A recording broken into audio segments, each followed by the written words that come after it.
God chose David to be the king. Why? Because God's sovereign. He chooses who He wants to choose, right? And the lonely road maybe that you're on today, you might consciously go, why me? And why here? And why this? And I would say, I don't know. God knows. He called you to wherever it is that you're at. And so because God sovereignly picked David, God also sovereignly strips David. He chastens those whom He loves. He's a loving Father. Maybe you're in a time where, man, you're being chastened. Look, God picked you. And I don't know why He picked you. And I don't know what He's got going in your life. And I don't know why He picked the road that you're on today. But God is God. He's sovereign. And He's doing a work. And so the chapter concludes, so David arose and departed.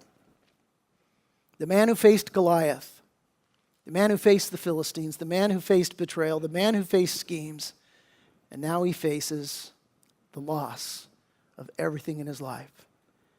Loss of his position, of his wife, of his home, of his mentor, of his family, of his friends, the loss of his country. One after another, listen, God is stripping everything from David. Why?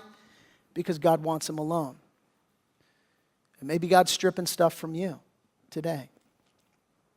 Let Him. There are many times in our lives when we face a sanctified loneliness. God takes us to a place where all the familiar is behind us and nothing but unfamiliar and uncertainty in front of us. He wants to take you to the place where the only one that you can lean on, the only one that you can turn to, the only one that you can hear from is Him. Sometimes He's got to get us flat on our back so that we look up. Listen, He took John to Patmos. He took Moses to the desert. He took Joseph to Egypt. He took John the Baptist into the wilderness. He took Daniel into Babylon. He'll knock down every friend. He will knock down every counselor.